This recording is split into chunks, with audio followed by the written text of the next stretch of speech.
नमस्कार। आज की वीडियो में आप सबका स्वागत है। आज हम प्रेमचंद की 15वीं कहानी पढ़ेंगे जिसका नाम है कफन। चलिए तो शुरू करते हैं। झोपड़े के द्वार पर बाप और बेटा दोनों एक बुझे हुए अलाव के सामने चुपचाप बैठे हुए हैं और अंदर बेटे की जवान बीवी बुधिया प्रसव पीड़ा की वेदना में पछाड़ खा रही थी। रह रहकर उसके मुंह से ऐसी दिल हिला देने वाली आवाज़ निकलती थी कि दोनों कलेजा थाम लेते थे। जाड़ों की रात थी, प्रकृति सन्नाटे में डूबी हुई, सारा गांव अंधकार में लय हो गया था। घीसू ने कहा, मालूम होता है बचेगी नहीं, सारा दिन दौड़ते हो गया, जा देख तो आ।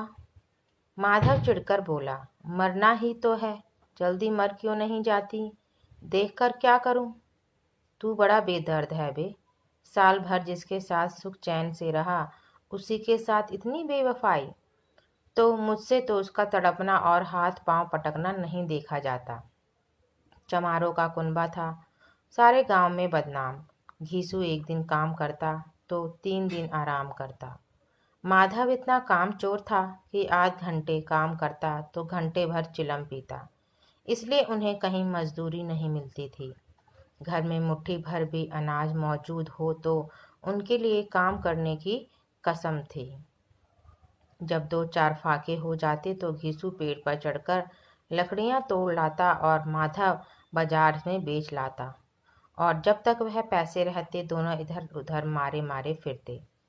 गांव में काम की कमी न थी, किसानों का गांव था। मेहनती आदमी के लिए 50 काम थे, मगर इन दोनों को उसी वक्त बुलाते जब 2 आदमियों से एक का काम पाकर भी संतोष कर लेने के सिवा और कोई चारा ना होता। अगर दोनों साधु होते तो उन्हें संतोष और धैर्य के लिए संयम और नियम की बिल्कुल ज़रूरत ना होती। यह तो इनकी प्रकृति थी। विचित्र जीवन था इनका। घर में मिट्टी के 2-4 बर्तन के सिवा कोई संपत्ति नहीं। फटे चीथड़ों से अपनी नग्नता को ढाके हुए जिए जाते थे। संसार की चिंता से मुक्त, कर्ज से लदे हुए, गालियां भी खाते, मार भी खाते, मगर कोई गम नहीं।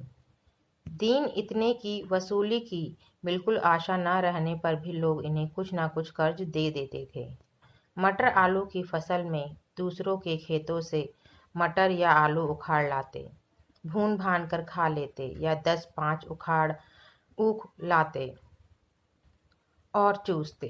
घीसू ने इसी आकाशवृत्ति से 60 साल की उम्र काट दी, और माधव भी सपूत बेटे की तरह बाप ही के पद चिन्हों पर चल रहा था, बल्कि उसका नाम और भी उजागर कर रहा था। इस वक्त भी दोनों अलाव के सामने बैठकर आलू भून रहे थे, जो कि किसी खेत से खोद लाए थे। घीसू की स्त्री का तो बहुत दिन हुए देहांत हो गया था। माधव का ब्याह पिछले साल हुआ था। जब से यह औरत आई थी उसने इस खानदान में व्यवस्था की नींव डाली थी, और इन दोनों बेगैरतों का दोजख भरती रहती थी।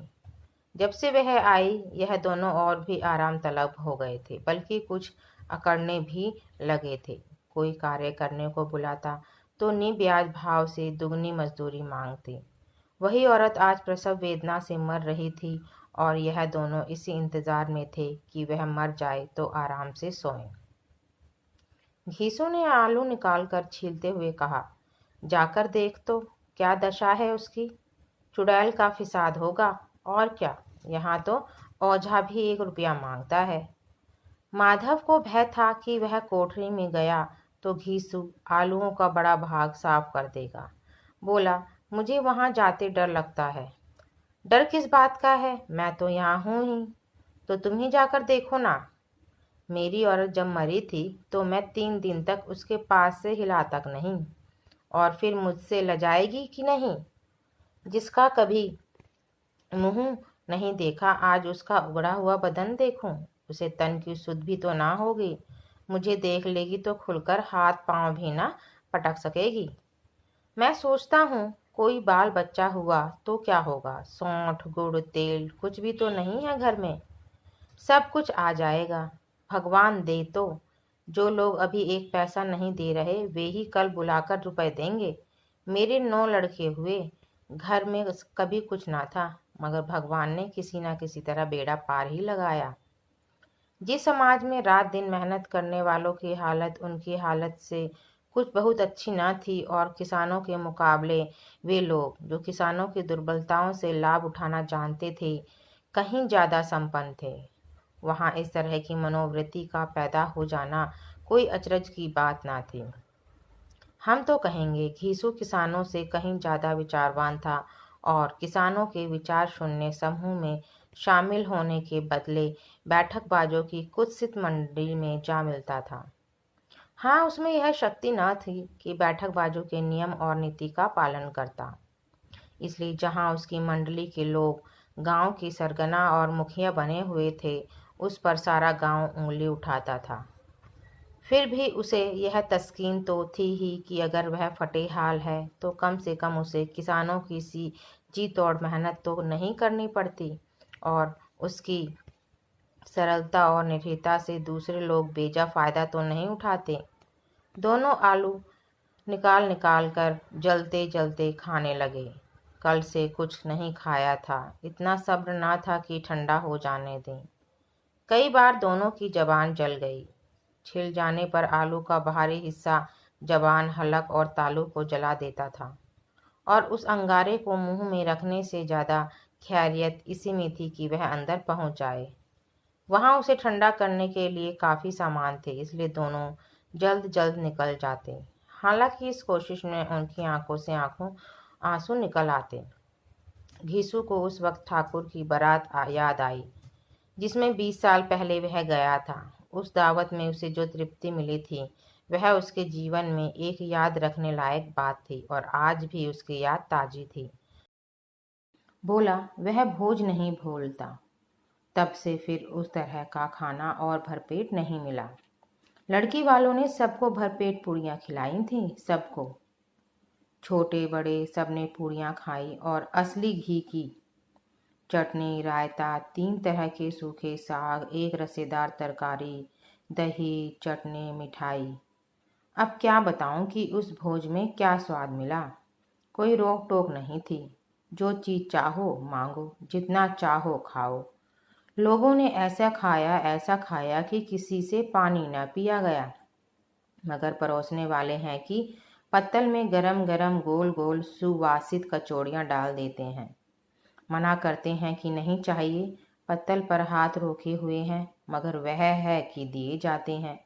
और जब सबने मुंह धो लिया तो पान इलायची भी मिली, मगर मुझे पान लेने की कहाँ सुध थी।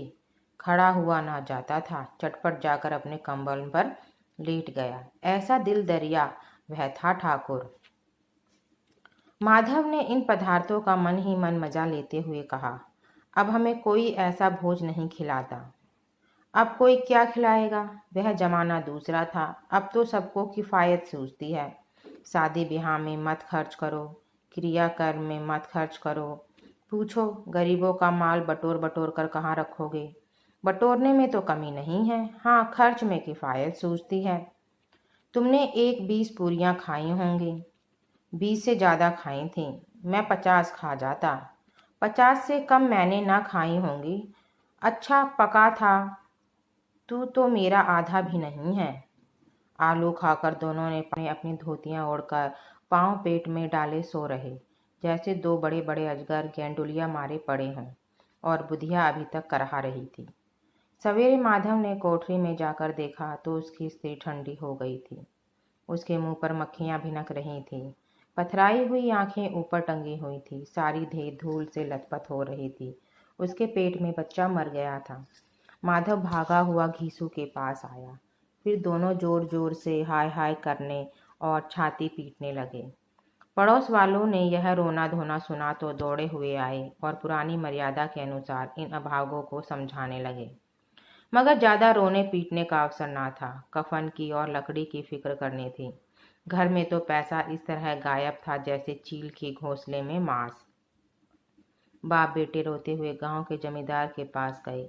वह इन दोनों की सूरत से नफरत करते थे। कई बार इन्हें अपने हाथों से पीट चुके थे। चोरी करने के लिए, वादे पर काम पर न आने के लिए। पूछा, क्या है बे घिसुआ, रोता क्यों है। अब तो तू कहीं दिखलाई भी नहीं देता, मालूम होता है इस गांव में रहना नहीं चाहता। घीसू ने जमीन पर सिर रखकर आंखों में आंसू भरे हुए कहा, सरकार, बड़ी विपत्ति में हूँ। माधव की घरवाली रात को गुजर गई। रात भर तड़पती रही सरकार। हम दोनों उसके सिरहाने बैठे रहे। दवा दारू जो कुछ हो सका सब कुछ किया, मुदा वह हमें दगा दे गई। अब कोई एक रोटी देने वाला भी नहीं रहा मालिक। तबाह हो गई, घर उजड़ गया। आपका गुलाम हूँ। अब आपकी सिवा कौन उसकी मिट्टी पार लगाएगा।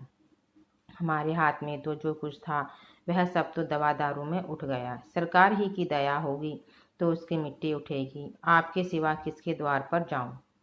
जमींदार साहब दयालु थे, मगर घीसू पर दया करना काले कंबल पर रंग चढ़ाना था। जी में तो आया कह दें, चल दूर हो यहाँ से। यूं तो बुलाने से भी नहीं आता, आज जब गरज पड़ी तो आकर खुशामद कर रहा है। हरामखोर कहीं का, बदमाश। लेकिन यह क्रोध या दंड देने का अवसर ना था। जी में कुड़ते हुए 2 रुपए निकालकर फेंक दिए, मगर सांत्वना का एक शब्द भी मुंह से ना निकला।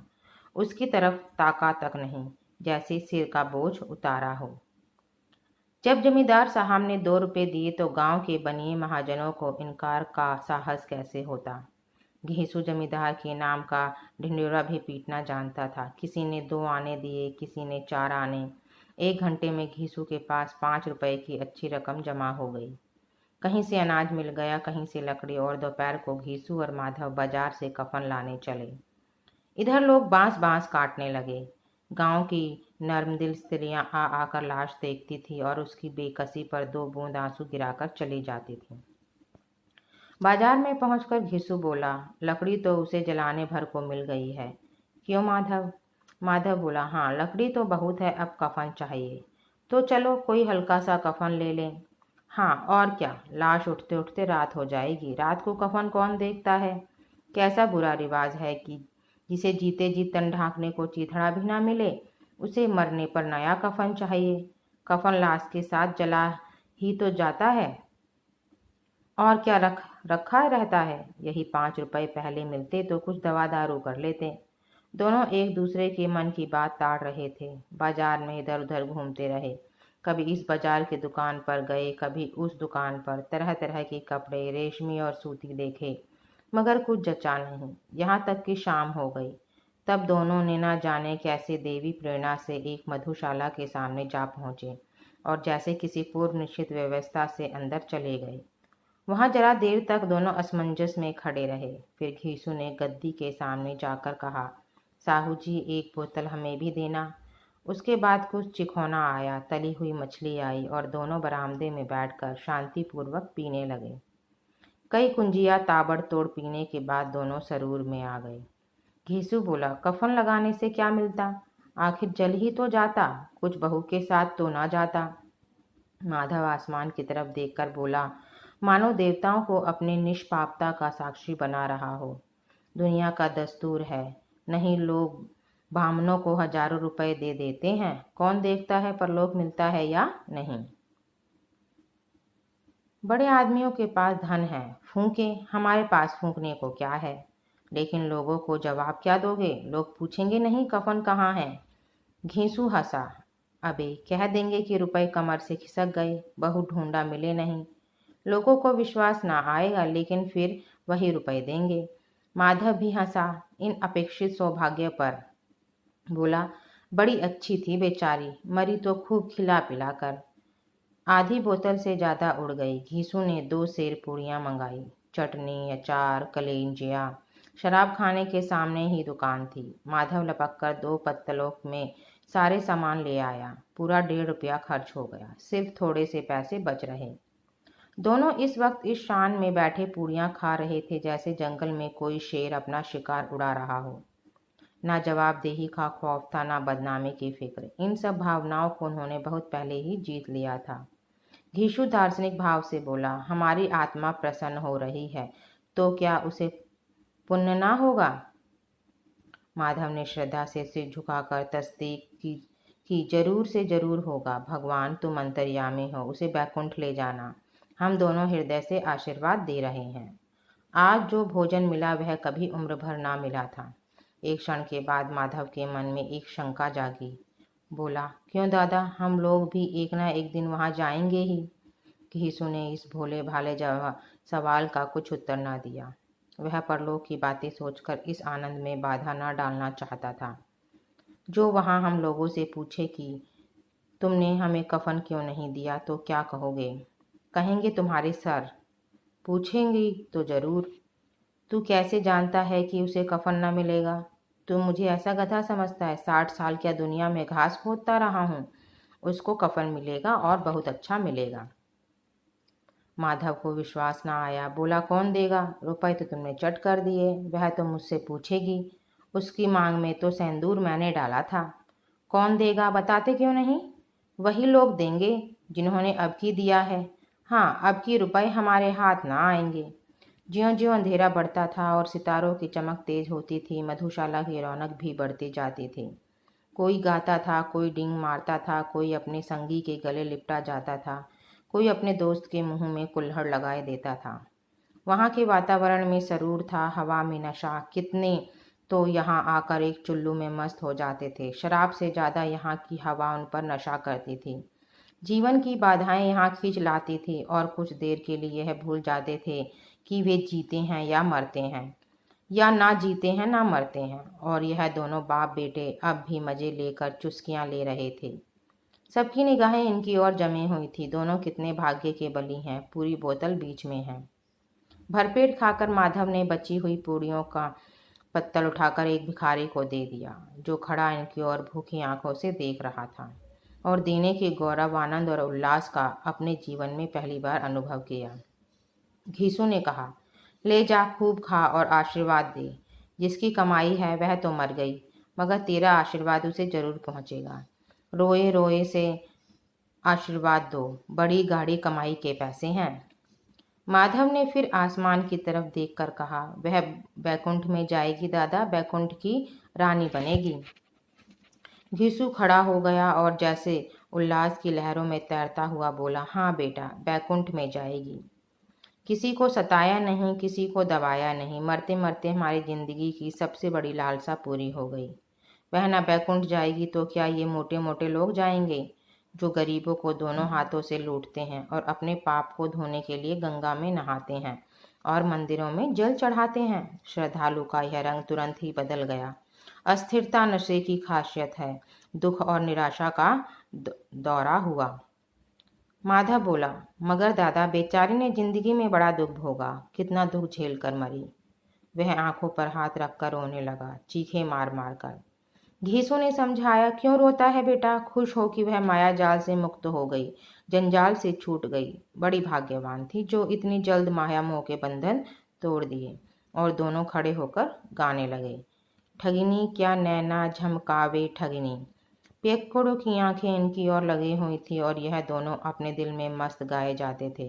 फिर दोनों नाचने लगे, उछलने भी, कूदे भी, गिरे भी, मटके भी, भाव भी बताए, अभिनय भी किए और आखिर नशे में मदमस्त होकर वहीं गिर पड़े। दोस्तों, आप सबको ये कहानी कैसी लगी? कमेंट बॉक्स में ज़रूर लिखना। आपको अगली कहानी कौन सी चाहिए ये भी बताना, और इस कहानी को अपने दोस्तों को और अन्य को शेयर ज़रूर करना। धन्यवाद।